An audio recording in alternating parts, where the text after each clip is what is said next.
Top 10 people who were falsely convicted for the work of serial killers. When a serial killer strikes, it is usually a random act of violence.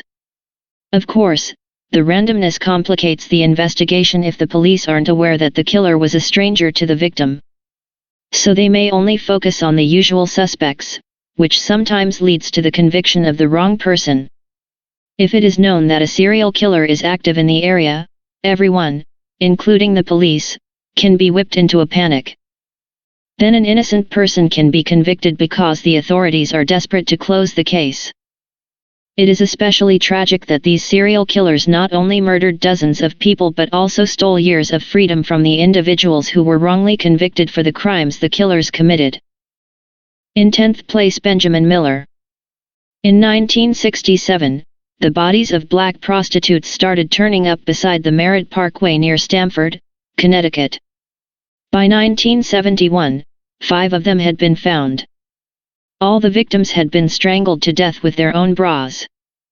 Lead investigator George Mayer only had one suspect, Benjamin Miller. However, there was no evidence connecting Miller to any of the murders. Miller was a postal worker and a schizophrenic. He was known around the rougher parts of Stamford as a self-proclaimed preacher who waved his Bible at prostitutes while yelling at them. However, Miller wasn't that committed to anti-prostitution because he had paid for the company of a prostitute on at least one occasion.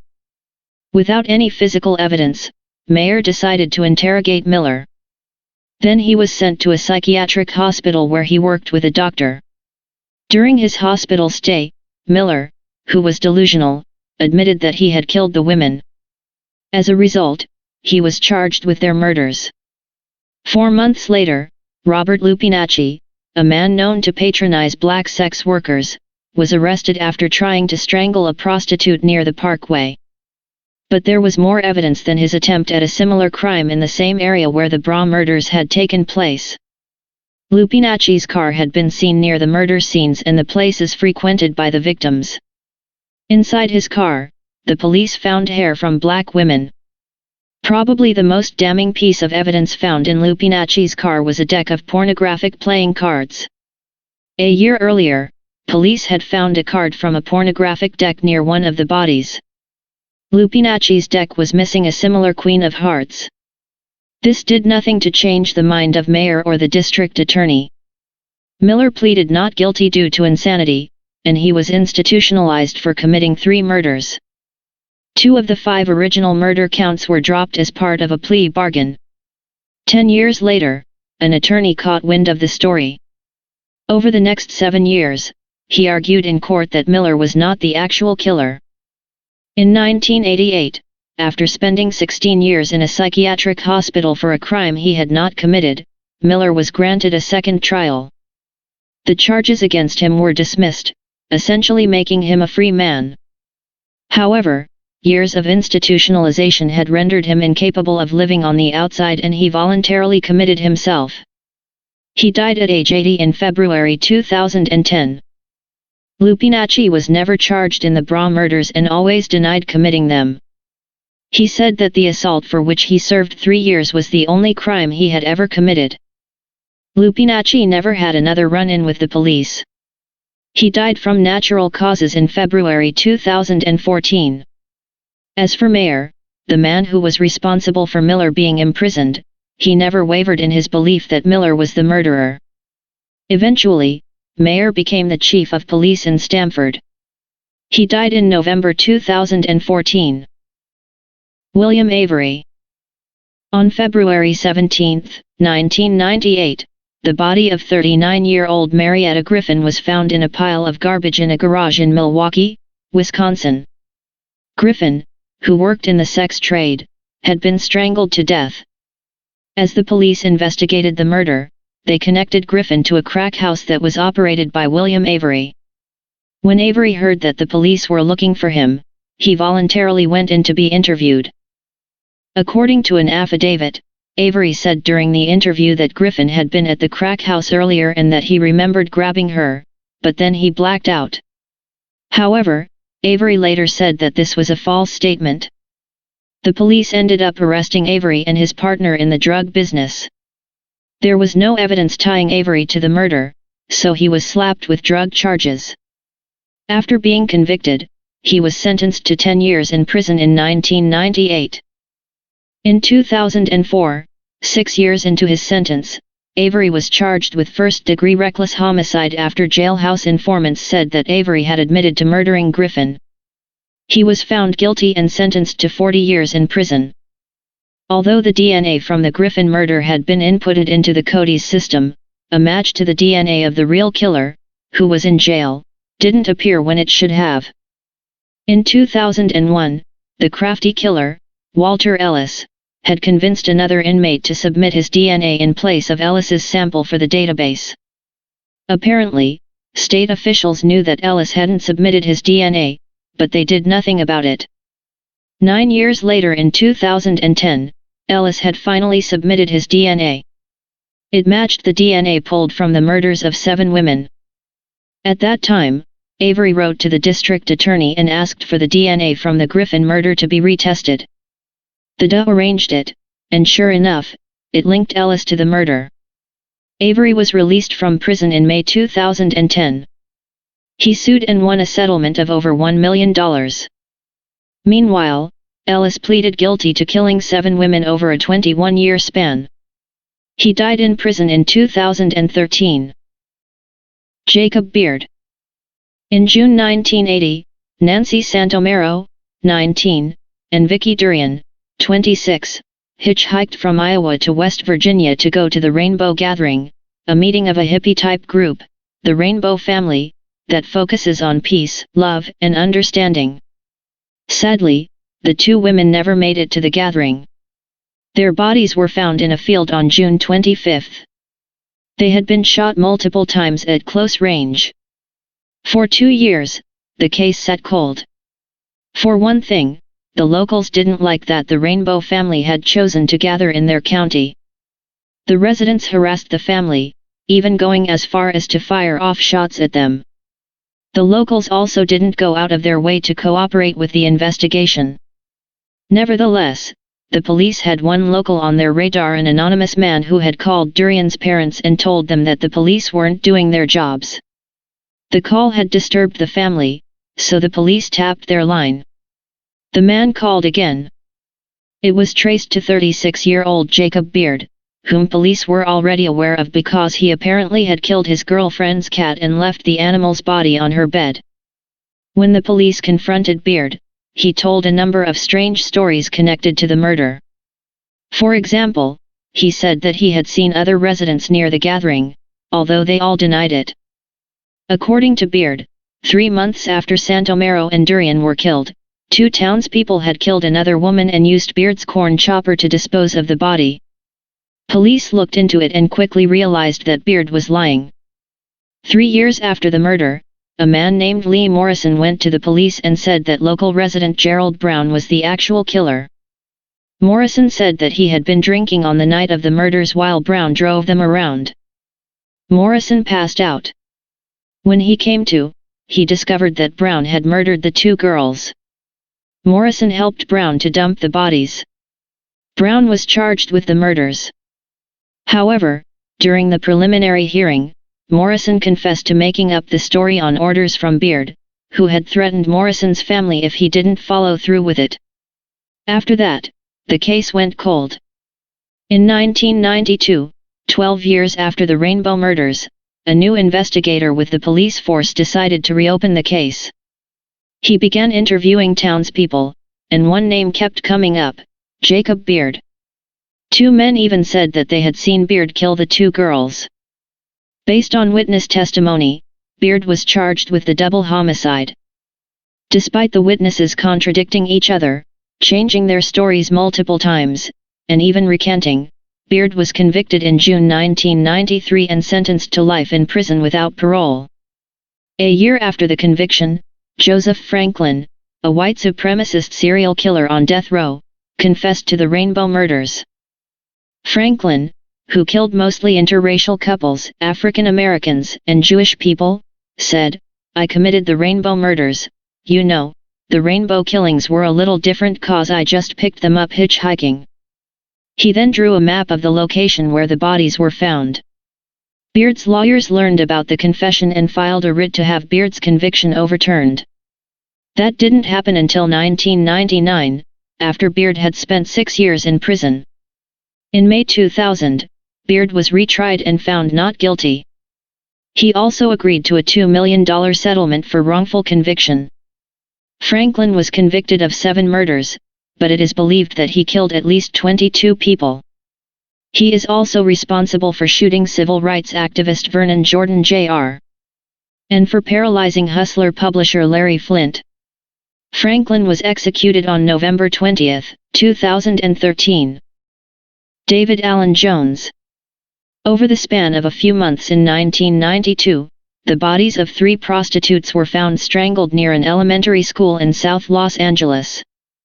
While reviewing their records for sex offenders, the police discovered that David Allen Jones had been involved in 2 sex crimes near the school. Jones, a janitor, was severely mentally disabled. He had the intelligence level of an 8-year-old.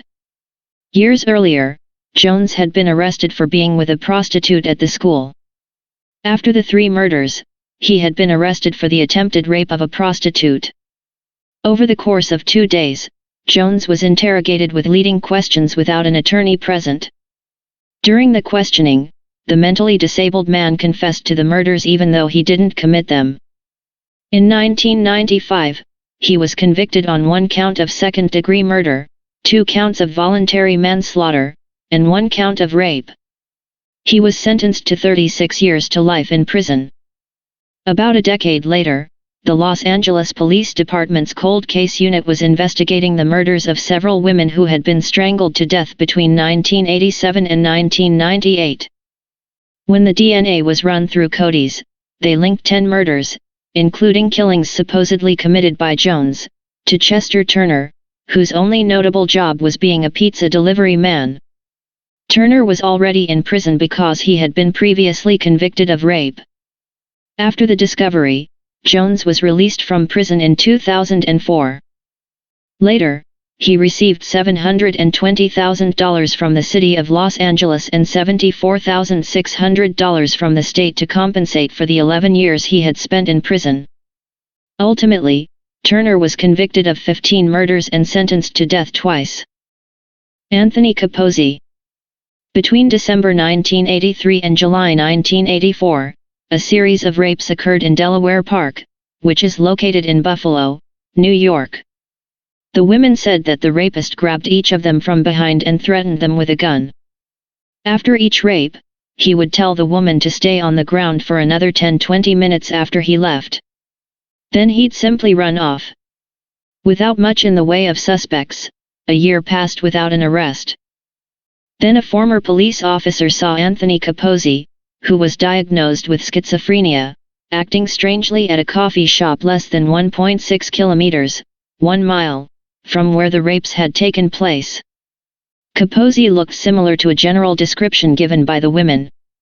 The police brought Capozzi to the station and placed him in a lineup. Multiple victims identified him as the man who had raped them. However, there were a few glaring problems. 3 of the women described the man as being between 68-73 kilograms, 150-160 lb, and athletic, but Capozzi weighed 100 kilograms, 220 pounds, and never exercised. Capozzi also had a 7.6 centimeter, 3 scar above his left eye that was very prominent, yet not one victim mentioned it. With no physical evidence, like the gun used in the rapes, Capozzi was charged with 3 sexual assaults. In 1987, based on the testimony of the victims, he was found guilty of 2 of the rapes and acquitted of the 3rd. He was sentenced to 35 years in prison. As Capozzi wasn't the actual bike path rapist, the rapes didn't stop. In fact, the violence escalated to murder in 1990. Another killing was committed in 1992. In 1997, Capozzi was able to start applying for parole. However, for parole to be granted, he had to admit what he had done and show remorse for it. As Capozzi wasn't the one who had committed the crimes, he felt that he couldn't do that. Every 2 years, he applied for parole and was denied 5 times in all. Then a woman was murdered near a bike path in Buffalo in September 2006. It was committed 16 years to the day that another woman had been strangled with a piece of rope just off a bike path. That sparked the police's interest. The police also knew that the first murder in 1990 was connected. To look for leads, they dug out the files on the 2 previous murders and noticed similarities between the murders and a series of unsolved rapes. They quickly realized that one man was responsible for the crimes. It also dawned on them that Capozzi was probably an innocent man sitting in prison while the real bike path rapist was still on the loose and active. In the case file from one of the rapes, detectives saw that one victim had written down the license plate of the attacker's car. At the time, the police had followed the lead and the owner of the car had an alibi. However, when they returned to re-interview the owner of the car years later, he admitted that he hadn't been in possession of his car at the time of the rape. Instead, his nephew Altemio Sanchez had been driving the vehicle. Sanchez, who also matched the description given by the rape victims, was arrested. His DNA was tested, linking him to the 3 murders and multiple rapes. Capozzi's lawyers got the courts to order the DNA from his cases to be tested. At first, the hospital thought the rape kits had been lost or destroyed. But luckily for Capozzi, the samples were found in a drawer. After they were tested, it proved that Capozzi was innocent and Sanchez was the real bike path rapist. Capozzi received a settlement from New York State of $4.25 million. Although he and his family thought this was great, it would never replace the 22 years he had lost. Sanchez admitted to committing 3 murders and a dozen rapes.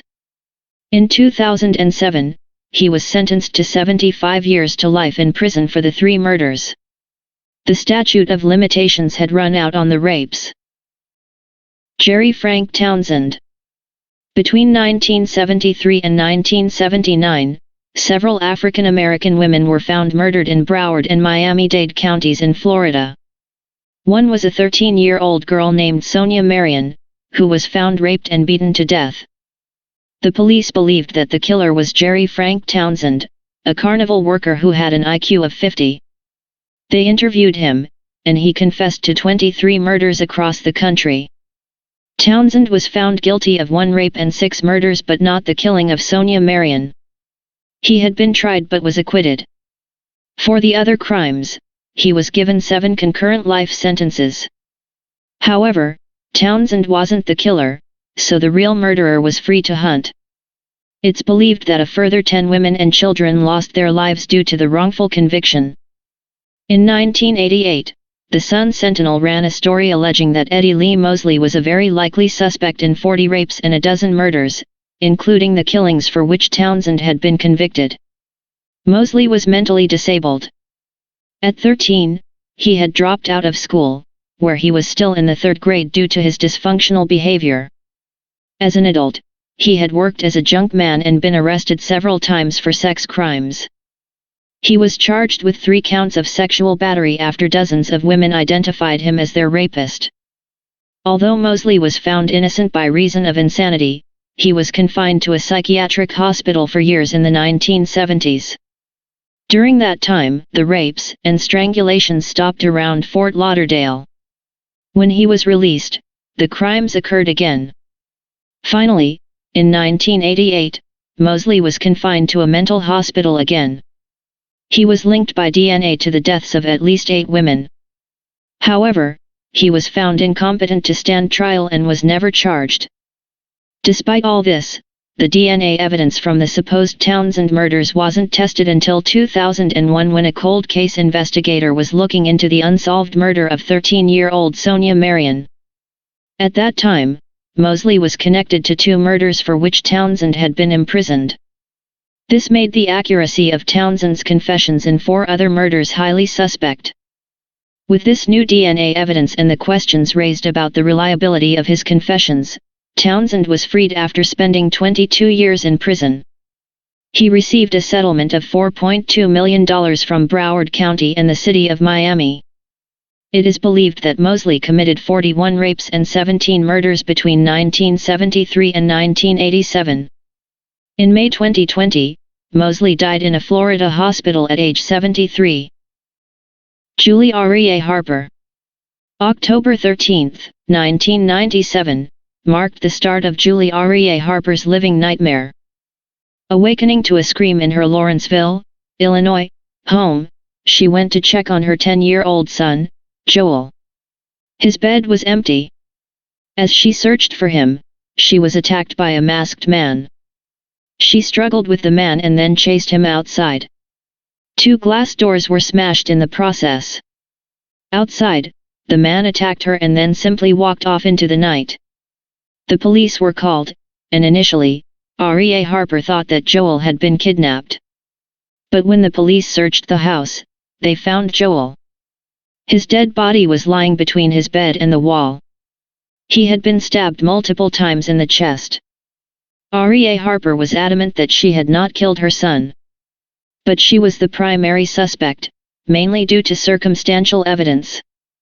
There were no signs of forced entry, the knife was from the kitchen, and the rest of the evidence was based on her behavior on the night of the murder and in the days that followed. R.E.A. Harper's former husband, who was a police officer, described her attitude when it came to custody: "If I can't have Joel, you can't, either." He also testified that she had considered aborting the fetus when she was pregnant. In 2002, she went on trial. Her biggest mistake was not testifying in her own defense. After 5 hours of deliberation, a jury found her guilty. Later, she was sentenced to 65 years in prison for the brutal stabbing death of her son. After her conviction, Diane Fanning, a true crime writer from Texas, saw R.E.A. Harper's story on 2020's. Fanning noticed that the murder of Joel shared a lot of similarities with the crimes of Tommy Lynn Sells, a serial killer and drifter who was the subject of a book that Fanning was writing. Fanning knew that Sells had been in the area at the time of Joel's murder. On October 15, 1997, 2 days after Joel's murder, Sells had raped and murdered a 13-year-old girl in her bed in nearby Springfield, Missouri. In her correspondence with Sells, Fanning alluded to Joel's murder. Sells wrote back and confessed that he had committed another crime 2 days before the Springfield murder. On October 13, he had broken into a house, stabbed a young person to death, fought with a woman, and then escaped. In 2004, due to a technicality, R.E.A. Harper was granted a new trial. At her second hearing in 2006, Sells's confession was admitted as evidence and R.E.A. Harper was acquitted of the crime. Sells admitted to 50 murders, but some of them were proved to be false. Investigators were able to confirm 15 murders and 2 attempted murders. Sells was executed on April 3, 2014, for the 1999 murder of 13-year-old Kayleen Harris, whom he killed as she slept in her bed. Rolando Cruz and Alejandro Hernandez. On February 25, 1983, 10-year-old Janine Nica Rico was alone in her family's Naperville, Illinois, house. She was homesick from school. When her older sister returned, she found the front door kicked in. Inside, the television was still on, the dog was cowering in the basement, and Janine was nowhere to be found. 2 days later, the little girl's lifeless body was discovered in a wooded area not far from her house. She had been raped and beaten to death. The kidnapping, which had happened in broad daylight, terrified the Chicago suburb, and police had no leads. There was a $10,000 reward for information, and that is when Rolando Cruz, a 20-year-old gang member, and Alejandro Hernandez, a high school dropout, started feeding the police false information. In an incredibly short-sighted scam, they implicated each other in the murders to try to get the reward money. Instead, the police used these statements to charge both men and Stephen Buckley with the rape and murder of Janine Nica Rico. Despite having absolutely no physical evidence, Cruz and Hernandez were found guilty in February 1985. Both were sentenced to death. The jury was deadlocked on Buckley, and he was never retried. In June 1985, Brian Dugan was arrested after his car was seen in the area where 7-year-old Melissa Ackerman had been abducted, raped, and murdered. While in police custody, Dugan admitted to 5 serious crimes. These included the rape and murder of Danish Noor, a 27-year-old woman whom he had run off the road and then drowned in a quarry. Another crime for which he took credit was the rape and murder of Janine Nica Rico. Dugan pleaded guilty to the murders of Ackerman and Schnorr, but nothing was done with his confession about Janine's murder. Meanwhile, Cruz and Hernandez's convictions were overturned on appeal in 1989. Each man was granted a new trial, but Dugan's confession was not presented as evidence at either one. In the early 1990s, both defendants were found guilty again. Cruz was sentenced to death, and Hernandez was given 80 years in prison. In 1994, another new trial was ordered for Cruz. The DNA evidence from Janine's murder was tested, and it did not belong to either Cruz or Hernandez. Also, one of the police officers involved with the earlier trials recanted his testimony. As a result, Cruz was found not guilty in November 1995 and Hernandez was released a month later. For spending 12 years in prison, including on death row, both men received 7-figure settlements from the county and 6-figure sums from the state. The DNA was matched to Dugan, who had admitted to the murders all the way back in 1985. He was sentenced to death in 2009 for Janine's murder. But it was commuted to life in prison in 2011 after Illinois abolished the death penalty. Hugues. In 1996, an 18-year-old man, identified only as Hugues, found a woman's body in the washroom inside a textile factory in Hohhot, Inner Mongolia, in northern China. Hugues called the police and quickly found himself as their only suspect. At the time, China was taking a strong stance against crime. The police and the courts were encouraged to deliver swift and strong justice. So, after 2 days of interrogation, Hugues confessed. He was convicted and executed by firing squad in just 61 days. Sadly, due to the police's mistake, they allowed the real killer, Xiao Hai Hong, to continue to roam free with tragic consequences. Over the next 9 years, Xiao raped 13 women and girls and murdered 10 people. He was finally captured in 2005. He confessed to the rapes and murders, including the murder for which Hugues had been executed. Xiao went on trial in 2006 for 9 murders and was found guilty. 8 years later, Xiao, who was dubbed the Smiling Killer, was brought back to trial and convicted of the murder of the woman in the textile factory. Hugues was exonerated of the crime. His parents, who had spent 18 years trying to clear his name, were given 2.05 million yuan in compensation. Xiao was sentenced to death and executed on July 30, 2019. Kevin Green. On September 30, 1979, Kevin Green went out for a cheeseburger and left his 9 months pregnant wife, Diana, home alone in their apartment in Tustin, California. When Kevin came back, he saw an African-American man leaving the apartment building and driving away in a van. When Kevin went inside his apartment, he made a horrific discovery: Diana had been raped and badly beaten. She was taken to the hospital, but she was in a coma. The doctors waited 24 hours before they decided to do a cesarean section. But sadly, the baby girl was dead. Diana remained in a coma for a month. When she came out of it, she had significant memory loss, especially surrounding the attack. After she was released from the hospital, Diana went home to live with Kevin while trying to jog her memory. As she read a magazine about pregnancy, Diana suddenly remembered the attack and claimed that her husband had been the perpetrator. She said that she had refused him sex and he snapped. Based solely on her testimony, Kevin was arrested and convicted of the second-degree murder of his unborn daughter and the attempted murder of Diana. He was sentenced to 15 years to life in prison. In 1996, Santa Ana investigators learned about the new CODIS system. They wanted to test DNA from an unidentified serial killer called the bedroom basher. In 1978 and 1979, the basher had broken into the homes of 5 women between the ages of 17 and 31. Once inside, he hit each woman in the head with a 2x4 or a hammer. Then he raped the women. When investigators ran the DNA, they got a hit, a man named Gerald Parker who was already in prison for another crime. They also learned that at least one more attack had been perpetrated by Parker, the attack on Diana Green that had caused the death of her baby. In June 1996, based on the DNA evidence, Kevin was released after spending 16 years in prison. The judge apologized to Kevin, and he was given over $600,000 by the state. In a surprising twist, after Kevin was released, Diana sued him for the wrongful death of their daughter. She claimed that Kevin had attacked her on that fateful night before he exited the apartment.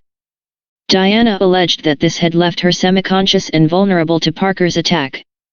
Kevin has always maintained that he never hurt his wife, and they settled out of court. When Parker was confronted with the mountains of evidence, he confessed. He was sentenced to death in 1999.